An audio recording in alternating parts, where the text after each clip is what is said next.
आज 2082 साल कार्तिक 15 गते शनिबारको दिन तदनुसार 1146 कार्तिक शुक्ल एकादशी हरिशयनी एकादशीको दिनमा हामी जाँदैछौँ महेश नारायण गुफा भिजिट गर्न जाँदैछौँ। हाम्रो यहाँ साथीहरू पनि सबै तयार हुनुहुन्छ।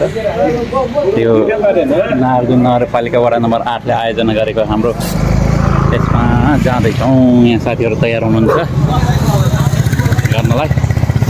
हाम्रो यहाँ वडा अध्यक्ष पनि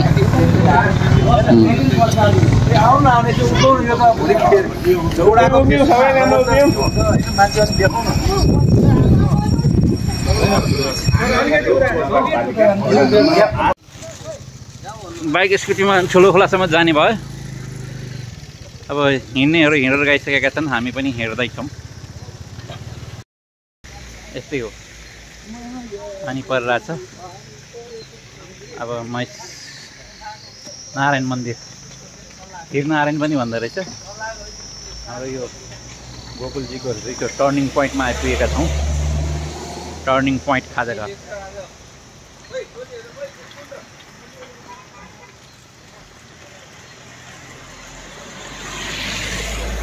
यो भीमढुङ्गाबाट बस पार्कबाट नर्सरी भेन्ज्याङ जाने टर्निङ पोइन्टमा रहेको खाजाघर हो यो, जसको नाम छ टर्निङ पोइन्ट। अब यहाँबाट जुन जीवनपुर जाने बाटो छोडेर दाहिनेतिरको उकालो जानुपर्ने रहेछ, जहाँ ढलान गरिएको बाटो छ। यहाँबाट अहिले जान्छौँ। यो अनन्त नारायण पनि भन्ने हाम्रो दिनेश गिरी पनि आइसक्नु भयो।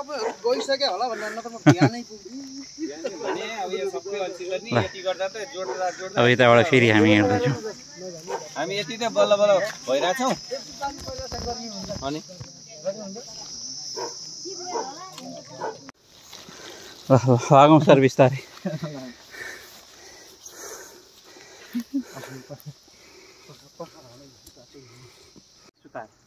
यस्तो बाइक छोडेर हामी माथि आएपछि लगभग सबै उकालो ठाडै उकालो रहेछ। चढ्नलाई गाह्रो भइरहेको थियो। चिप्लिनु पनि डर थियो। साथीहरू हिँडिरहनु भएको छ।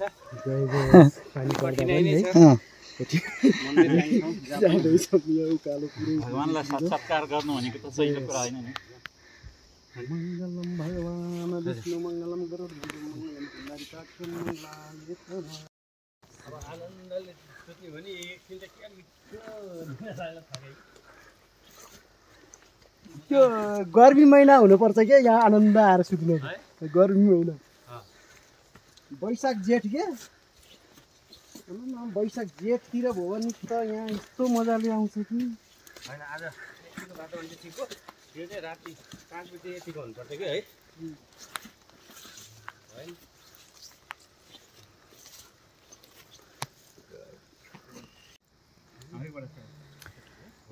यतिखेर हामीलाई समयले धेरै नै साथ दिएको छ, मौसमले साथ दिएको छ। हल्का बर्सात भइरहेको थियो। मौसम एकदम प्लेजेन्ट थियो, आनन्ददायक थियो। यति नभएको भए त हामी यो उकालो ठाडो उकालो चढ्न पनि धेरै गाह्रो हुन्थ्यो।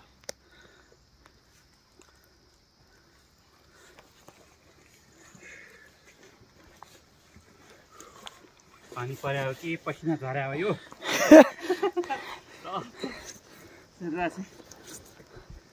कसै गुल्लोको डाँडो उक्लिँदै गरी हामी उक्लिँदैछौँ।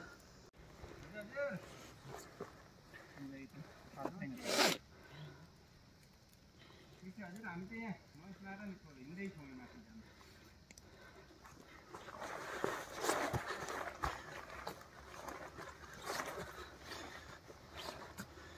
न टेक्ने लौरो छ, न समाउने हाँगो छ, के गर्नु होला लाउन। यहाँनिर मैले यति मात्र के भनेको थिएँ, न टेक्ने लौरो छ, न समाउने के हाँगो छ भनेर भनेको थिएँ। मैले भगवान्सँग मागे जस्तै भयो। अर्को मोडमा ठ्याक्कै एकदम मनासिब एउटा लौरो भेटेको थियो। हुन्थ्यो कि अब यो एउटा भगवान्ले ठ्याक्कै दिए जस्तो लाग्यो। उइ कि माग्नुपर्छ, भगवान्ले पुऱ्याइदिन्छ भने के हो। ल अप्ठ्यारोमा त्यसैले जसलाई गाह्रो परेछ त्यो सहज बनाउनु पर्छ।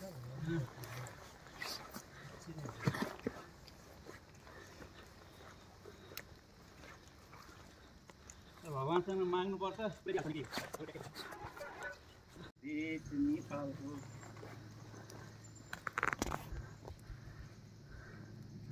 जहाँ भन्ज्याङमा स्वर्गको आभास।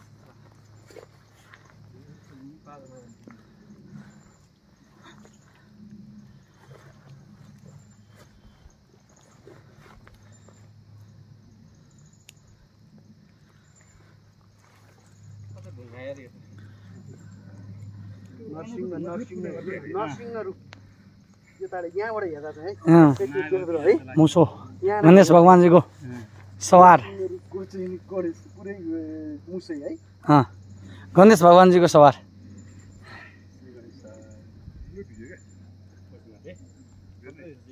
ठिक छ गरेन नि तब पूजा गर्नै गरेन पुरै भिजिसके जानु के गर्नु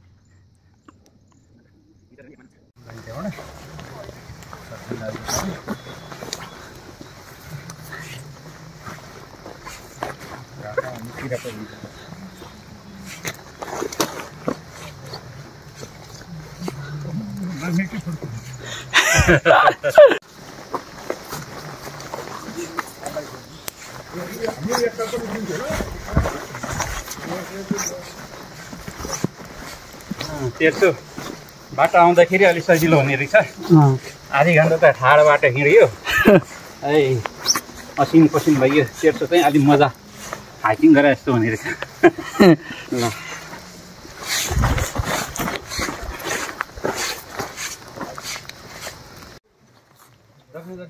लगभग 35 मिनट जतिको उकालो चढेपछि अलि तेर्सो बाटो आउने रहेछ। तेर्सो बाटो 2-3 मिनट 5 मिनट जति हिँडेपछि ठ्याक्कै मन्दिर आइपुग्ने रहेछ।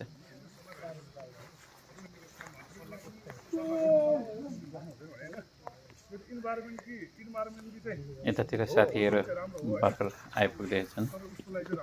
पुग्यौँ हामी पनि बिस्तारै पुगिहाल्यो।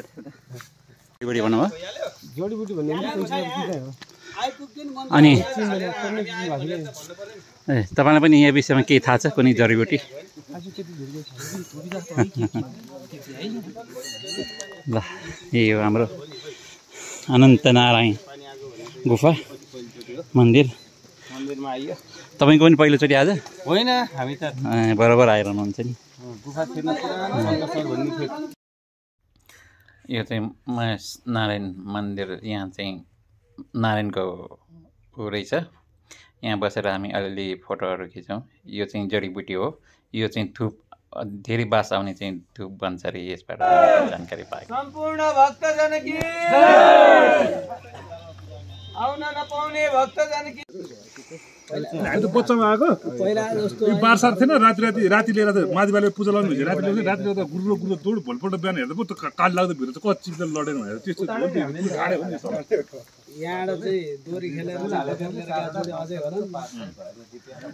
छोरा नाति खेलाइरहेका होलान्। होइन यो त मेला लाग्ने बेला त्यस्तो हो नि त सर।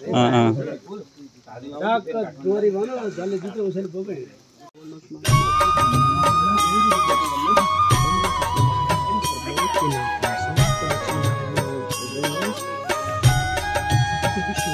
श्रीमन्नारायण नारायण हरे हरे।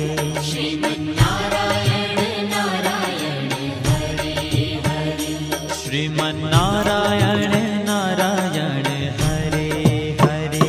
श्रीमन्नारायण नारायण हरे हरे। तेरी लीला सबसे न्यारी न्यारी हरे हरे।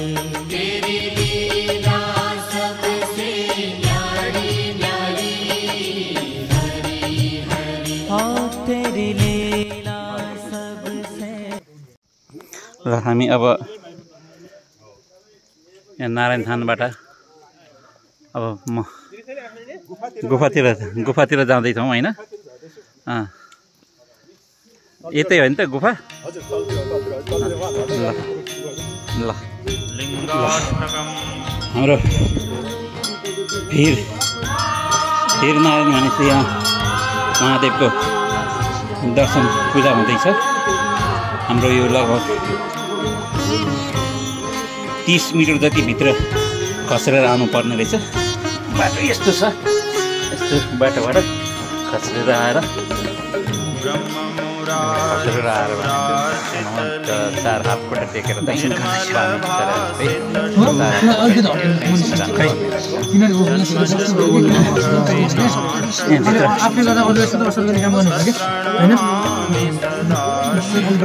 आउँदै पूजा गर्दै जान्छ ताण्डव पनि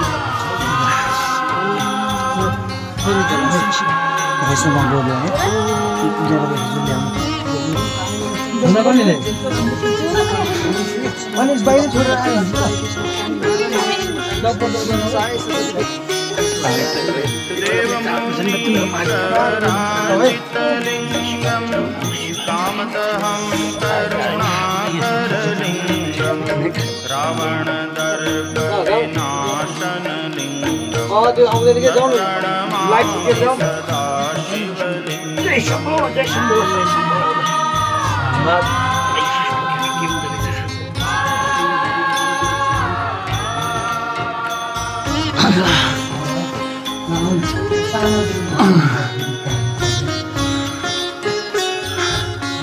यहाँ मुनिबाट पनि जानुहुन्छ तर पातलो मान्छे मात्रै जानु हुने रहेछ यो यहाँ माथि चाहिँ अलिक ठुलो ठाउँ हुन्छ यताबाट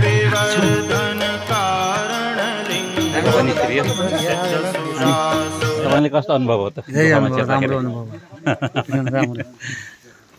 हाम्रो आजकै पदयात्रा धार्मिक यात्रा आजकै गुफा चाहिँ अर्को तल्लाई राख्यो गुफा जान चाहिँ